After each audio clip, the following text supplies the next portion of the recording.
يصلون على النبي يا أيها الذين آمنوا صلوا عليه وسلموا تسليما يا ربي بالمصطفى بلغ مقاصدنا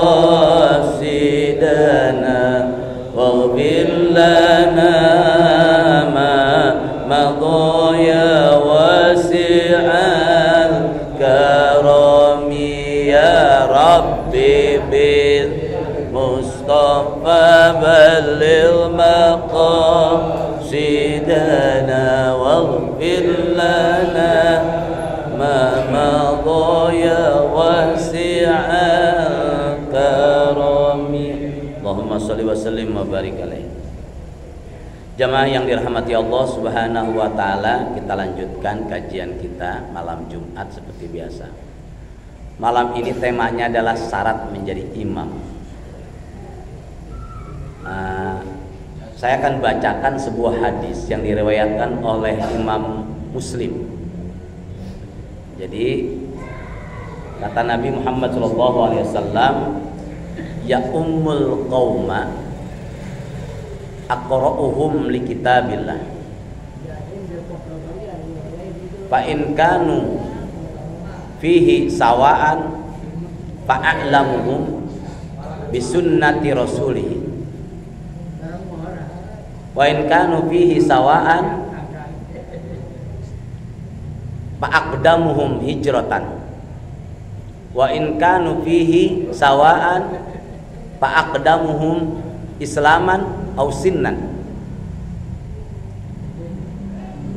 Rasulullah Shallallahu Alaihi Wasallam bersabda, ya ummul qauma, yang boleh jadi kaum, yang boleh jadi imam pada suatu kaum. Kaum itu kita jamaah. Lebih dari 2 orang disebut kaum. Jamaah, jamak. Apa kata Nabi? Siapa yang boleh mengimami kaum setelah Nabi?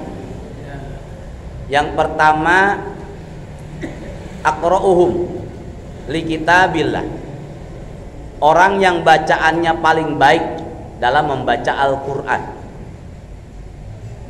Bacaannya paling bagus, paling benar. Jadi jangan karena gengsi ini karena itu, enggak. Oh karena dia jabatannya tinggi, pangkatnya tinggi, pendidikannya tinggi, jadiin imam, udah bisa. Kalau bacaannya nggak benar, walaupun dia insinyur, profesor, doktor, ini tidak masuk kriteria zaman Nabi. Tapi walaupun nggak lolos SD, tapi bacaannya bagus, apalagi hafal Quran, maka dialah yang layak menjadi imam dalam sholat. Oh dia metuaan, enggak ada masalah. Syarat yang pertama adalah orang yang bacaan Al-Qur'annya paling benar. Jadi aqra'uhum li kitabillah, orang yang bacaan Al-Qur'annya paling benar. Jadi bukan karena dia punya jabatan atau punya embel-embel pendidikan yang tinggi. Walaupun dia doktor, profesor, kalau memang nggak benar bacaan Fatihahnya, bacaan Al-Qur'annya, jangan dijadiin imam karena rusak nanti. Ya syukur-syukur jabatannya ada, syukur-syukur bagus bacaannya. Lalu bila sama, ini ada sama-sama ustadz, suaranya sama-sama bagus, sama-sama ustadz, sama-sama bagus, sama-sama keluaran dari pondok, sama nih. Kadang-kadang ada 3 ustaz. Maka dipilih oleh kita baru a'lamuhum bi sunnatillah, orang yang paling mengerti tentang sunnah Rasulullah, hadis Nabi. Maka boleh dibilang dia yang lumayan pinter lah di situ. Selain dia pinter bacaannya, ada orang yang bacaan Qurannya bagus tapi pengetahuannya kurang. Tapi ada orang yang memang bagus suaranya, pengetahuannya bagus, pendidikannya tinggi. Nah ini di sini sudah masuk nih kriteria pendidikan. Kalau sama-sama ustadz, ada 8, ada 5, ada 10, maka yang lebih pintar dalam hal akademis, di sekolahnya tinggian gitu misal. Jadi ya. Lalu kalau seandainya wa in kanu fihi sawaan, kalau sama aja nih, suaranya bagus, pendidikannya tinggi, pengetahuan tentang sunnah rasulnya tinggi sama, fa aqdamuhum hijrah, maka yang paling dulu hijrah ini adalah orang yang memilih baik. Ini sama-sama pesantren, sama-sama pinter, pendidikan sama tinggi, tapi benernya duluan yang satu lagi. Yang ngono mah belagu-lagu dulu lah. Banyak kan santri yang belagu-lagu dulu, mabok pernah, nipu juga suka, ada santri. Tapi udah bener nih, udah masuk dia jadi imam. Sama nih, Pak RT lebih tahu, no dia mah benernya duluan. Itu yang dijadiin imam. Jadi yang paling dulu hijrah, yang paling dulu bener. Nah, kalau zaman Nabi, yang hijrah bareng Nabi. Bagaimana wa in kanu fihi sawa, lama sama juga, suaranya sama-sama bagus, Al-Qur'annya pinter, kemudian tentang hadis, tentang ilmu pengetahuan sama-sama pinter, kemudian benernya bareng, emang nggak pernah belagu-lagu, bareng dah, mondoknya bareng, sekolahnya bareng, bener. Nah, fa'aqdamuhum islaman ausinna, maka didahulukan yang masuk Islamnya duluan, yang berislamnya duluan, atau yang umurnya tuaan. Contoh misal, saya sama Ustaz Mursidik, saya tuaan Ustaz Mursidik, maka dahulukan dia yang lebih tua. Contoh begitu. Sama mondoknya bareng, apanya bareng, kemudian tuaan umurnya, maka didahulukan itu. Dan ini riwayat ini terjadi ketika memilih Sayyidina Abu Bakar Siddiq menjadi khalifah pertama, kemudian juga imam pertama setelah Nabi Muhammad SAW wafat. Jadi ketika Nabi wafat, subuh sebelum wafat, Nabi mengisyarahkan kepada Ali, bisikin, ya Ali, ntar yang jadi imam Abu Bakar, karena saya lagi sakit. Itu hari Senin tuh subuh. Nabi wafatnya siang lah dikit, jam 6-an, jam 7, waktu duha. Waktu subuh Nabi melihat, siapa yang bakal menggantiku? Ini udah lama nih sholat, nggak ada yang ngimam-ngimamin kan, nggak ada yang berani gantiin Rasulullah. Abu Bakar nggak berani, Umar nggak berani, Utsman apalagi, Ali apalagi paling muda. Rasul manggil Nabi, Rasulullah, Nabi manggil Ali, gantiin, suruh ganti, yang nanti mengimamkan saya di waktu subuh adalah Abu Bakar Siddiq. Nah, Sayyidina Ali tahu bahwa Nabi pernah bersabda seperti tadi, ya ummul qauma aqra'uhum li kitabil. Dan yang paling memenuhi syarat pada waktu itu Abu Bakar. Abu Bakar itu umurnya paling tua, dia beda 1 tahun dengan Nabi. Dia tahu Al-Quran karena kalau turun Quran dia pasti bareng sama Nabi, tahu banget tentang Al-Quran. Kemudian hijrah, masuk Islamnya duluan dia sama Umar sama yang lainnya, dia paling dulu. Dia termasuk laki-laki pertama yang masuk Islam. Tentang hadis Nabi, yang dia tiap hari main sama Nabi. Nah, maka ketika awal terjadi peralihan imam, belum jadi khalifah, belum jadi pengganti pimpinan negara, masih pimpinan sembahyang, jadi imam, maka Abu Bakar Siddiqlah yang ditunjuk langsung oleh Rasulullah Shallallahu Alaihi Wasallam. Nah, ini syarat menjadi imam adalah orang yang paling bisa membaca Al-Quran. Saya mah belum tapi bisa, nggak ada siapa-siapa, Pak RT boleh jadi imam, ya boleh, yang penting bacaan Al-Fatihah benar, kemudian ada surat-surat yang benar, ya. Insya Allah bener lah Pak RT. Kalau nggak ada sama sekali, wah Ustadz pada kemana nih, masjid mau gede, Ustadznya pada pergi wae, nggak pada mau ke masjid, kan ribet. Sering terjadi kan di masjid ini. Ya tuh, udah tuh ketua DKM suruh bikin lagi jadwal. Itu jadi masjid dibikin besar tapi imamnya nggak disiapin. Tapi alhamdulillah di sini banyak imam. Insya Allah kalau nggak ada kepentingan yang lain saya di sini standby. Itu jadi, nah ini mengerti syarat jadi imam artinya siapapun boleh menjadi imam. Kecuali di sini ada syarat-syarat lagi. Ada 8 syarat orang menjadi imam. Yang pertama adalah Islam, karena orang kafir tidak boleh jadi imam. Yang kedua baligh. Baligh itu adalah usia di atas 15 tahun. Kalau kata kitab Safinatun Najah, kasih patuh saja, alamatul bulugh salasun tamamu khamsata asyara sanatan lirrajuli wal mar'ati. Adalah sempurnanya umur 15 tahun bagi laki-laki dan perempuan. Tuh, yang pertama Islam, yang kedua baligh, yang tiga berakal. Tidak boleh kita berimam kepada orang gila atau orang mabuk. Dalam Al-Quran, wala taqrabus sholah wa antum sukaro. Jangan sekali-kali deketin sholat, apalagi sholat kamu dalam keadaan mabuk. Hatta ta'lamu ma yaqulun, sampai kamu mengerti apa yang kamu ucapkan. Jadi orang berakal. Yang ketiga laki-laki. Kita nih laki-laki nggak boleh ngimam sama perempuan, ngamum sama perempuan, haram. Sama banci nggak boleh, harus laki-laki. Sama banci tidak boleh. Oh, imamnya banci, bagus bacaannya lah, banci tetap nggak boleh. Kecuali perempuan boleh jadi makmum banci, teman nggak boleh. Kalau banci boleh ngimamin perempuan, boleh. Ya laki-laki mah. Laki-laki mah. Iya, enggak apa-apa.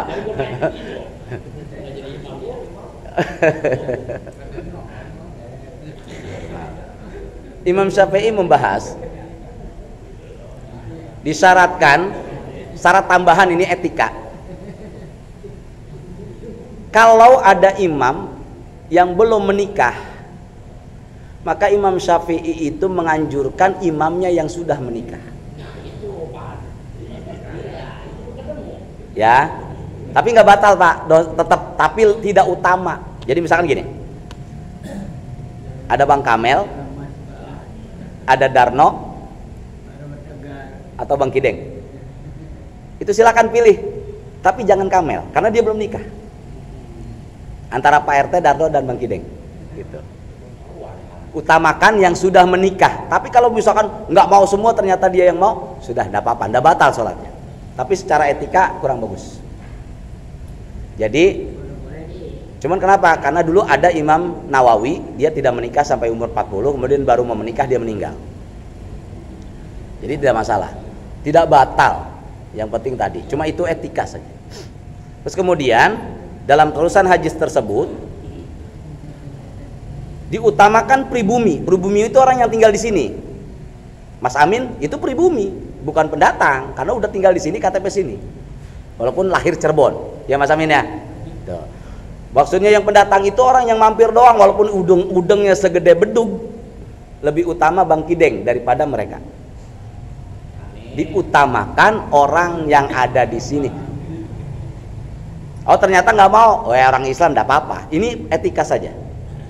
Diutamakan pribumi. Pribumi itu bukan orang yang lahir di sini, tapi yang sudah menjadi mustautin dalam madhab Syafi'i adalah orang yang sudah diam di sini, KTP-nya sini, tinggal di sini. Mustautin. Ya, syukur-syukur yang lahir di sini kayak Ustadz Jidin, Bang Koni. Jadi itu syarat menjadi imam. Ya, dalam keadaan suci, harus dalam keadaan suci dari hadas besar dan hadas kecil. Kemudian dia tidak dalam keadaan makmum yang lain. Seperti apa yang keadaan makmum yang lain? Misalkan ada orang ketinggalan. Ada orang ketinggalan sholat. Ini dia makmum. Kita suka ngikut sama sholat yang belakangan kan. Kalau kita bareng-bareng rame-rame, jangan ngikut dia. Yang belakangan tinggalan ngikut dia dapat belakang tuh. Ada kan ya? Masbuk. Kita ketinggalan semua, ini udah selesai tapi kan dia masih ada serakaat.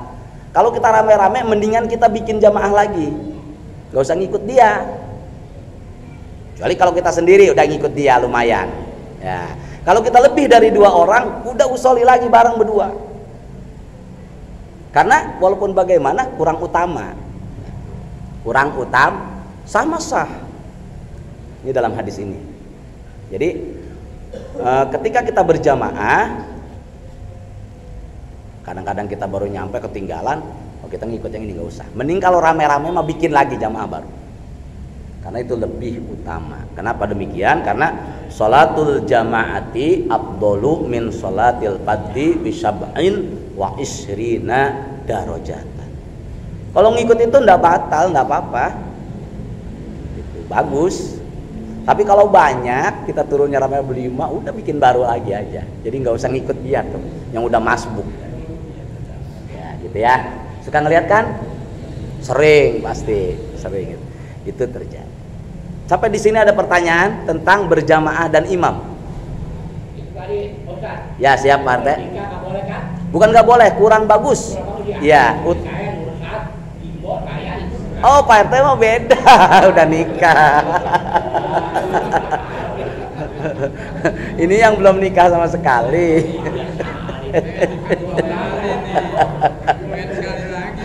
Kalau mau nikah lagi enggak apa-apa, ya di masjid kita ramein. Itu cuma masalah etika Pak RT, tapi tidak masuk syarat ya. Enggak apa-apa, yang penting mah walaupun anak remaja bagus. Bacaannya misal kayak anak Mas Amin masih belum kawin, dia seorang hafiz, dia boleh gitu. Dia seorang hafizul Quran, ya sudah suruh imam. Daripada yang udah kawin bacaannya nggak bener, mendingan yang belum kawin tapi bacaannya bagus dan hafal. Tapi kalau ada yang bagus, hafal dan nikah, lah itu yang lebih utama. Ini kan masalah utama-utamanya saja. Tapi tetap 8 syarat tadi adalah Islam, baligh, berakal, kemudian bersih, suci dari hadas kecil dan besar. Itu yang paling utama. Laki-laki hanya diimami oleh laki-laki, tidak boleh diimami oleh perempuan atau banci. Nah, tapi perempuan boleh ngimam dengan banci atau perempuan dengan perempuan jadi imam. Nah, banci tidak boleh jadi makmum perempuan. Karena banci itu kan gak jelas. Jelas kan dia mau kemana arahnya kan gitu. Tapi yang jelas banci itu adalah laki-laki. Nah, lebih condong biasanya laki-laki. Itu sampai di sini ada pertanyaan lagi tentang berjamaah. Bapak semuanya boleh jadi imam. Yang ada di sini di masjid boleh. Sudah penuh syarat semua. Jadi ada beberapa mungkin yang belum nikah ini ya. Ya, yang dekat itu 1 orang tuh belum nikah. Boleh. Boleh Pak Ustaz jadi imam boleh. Nah boleh ya. Ya enggak apa-apa. Johor, asar. Jadi nggak usah kita lihat aja gini. Misalkan nggak ada siapa-siapa, saya nggak ada, Ustaz Jidin nggak ada, atau yang lain nggak ada. Sudah pakatin aja. Udah Pak RT, Bang Ustaz atau Pak Duloh. Nah lebih Pak Duloh kan masih utuh dia. Ya udah dia aja gitu kan. Gitu. Jadi nanti disepakati. Udah siapa baik boleh jadi paleman, boleh jadi imam. Karena ya kan sering ngaji, walaupun salah kalau masih sering ngaji insya Allah. Tapi jangan coba-coba udah tahu bacaan kita belum benar, ada ustadz yang biasa jadi imam, kita maju aja, itu nantinya bisa menyebabkan tidak sah sholat. Karena kata Nabi, aqra'uhum li kitabillah.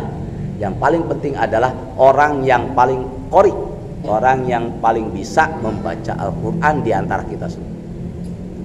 Tapi walaupun saya imam, ya benar. Saya jadi imam bukan karena saya paling bisa ya, cuman ya kebenaran aja saya kayak mau. Kalau saya lagi nggak mau juga saya minta Ustadz gitu. Sampai di sini ada lagi RT selain Pak RT. Sharing aja, waktunya masih lama kayaknya. Jam berapa J? 5 menit lagi kita doa. Kita doa. Nanti setelah ini kita tahlil ya. Di rumah Mas Japar 7 harian. Nah, bareng-bareng di jamaah masjid kita kompak. Kita tahlil di rumah Mas Japar, kita doain bareng-bareng karena beliau juga adalah jamaah masjid kita. Mudah-mudahan itu menjadi kebiasaan nanti kalau ada yang kesusahan kena musibah, orang masjid ini mengutamakan orang masjid. Karena hakul muslim lil muslim itu adalah 5, ya Iyadatul marid salah satunya adalah kita ketika orang kena musibah itu menjadi hak kita sebagai tetangga dan sebagai orang Islam. Mari kita berdoa kepada Allah Subhanahu wa taala, semoga arwah ahli kubur kita Allah ampuni dosanya, Allah terima iman Islamnya dan ditempatkan di surganya Allah Subhanahu wa taala. Dan kita yang masih hidup semoga ditetapkan iman dan Islam kita, semoga Allah berikan kita milik rezeki yang berlimpah. Allahumma shalli wa sallim ala sayyidina Muhammadin fil awwalin wal akhirin. Barik wa sallim radhiyallahu ta'ala an sadatina ashabi sayyidina Rasulillah ajmain. Amin ya rabbal alamin. Hamdan yuafi ni'amahu wa yukafi mazidah. Ya rabbana lakal hamdu lakas syukru kama yanbaghi li jalali wajhikal karim wa li 'azimi sultanik. Allahumma shalli ala sayyidina Muhammadin salatan tunjina biha min jami'il ahwali wal afat. Taqdilana jami'al hajat wa tahhiruna biha min jami'is sayyi'at wa tarfa'una biha indaka 'ala darajat wa tuballighuna biha shal ghayat min jami'il khairati fil hayati wa ba'da mamat. Allahumma ij'al wa ausil wa balligh misla sawaba ma qara'na wa ma sabbahna wa ma sallaina wa mastaghfarna ala nabiy sallallahu alaihi wasallam hadiyatan balighatan nazilatan syamilah khususan ila arwahi abaina wa ummahatina wa jaddina wa jaddatina wa liman haqqa alaina wa li jami'il muslimina wal muslimat wal mu'minina wal mu'minat al ahya'i minhum wal amwat. Allahumma ighfir lahum warhamhum wa'afihim wa'fu anhum. Allahumma la tahrimna ajrahum wa la taftina ba'dahum waghfir lana wa lahum ولإخواننا الذين سبقونا بالإيمان ولا تجعل في قلوبنا غلا للذين آمنوا ربنا إنك رؤوف رحيم. اللهم لا تجعل فينا شقيا ولا محروما واجعل سيئاتنا سيئات من أحببت ولا تجعل حسناتنا حسنات من أبغضت. اللهم إنا نسألك حسن الخاتمة ونعوذ بك من شر العاقبة وسوء الخاتمة. ربنا لا تزغ قلوبنا بعد إذ هديتنا وهب لنا من لدنك رحمة إنك أنت الوهاب. ربنا هب لنا من أزواجنا wa dzurriyyatina qurrata a'yun waj'alna lil muttaqina imama. Rabbana atina fid dunya hasanah fil akhirati hasanah wa qina adzabannar. Subhana rabbika rabbil izzati amma yasifun wa salamun alal mursalin walhamdulillahi rabbil alamin. Wallahul muwaffiq ila aqwamit thoriq. Wassalamu alaikum warahmatullahi wabarakatuh.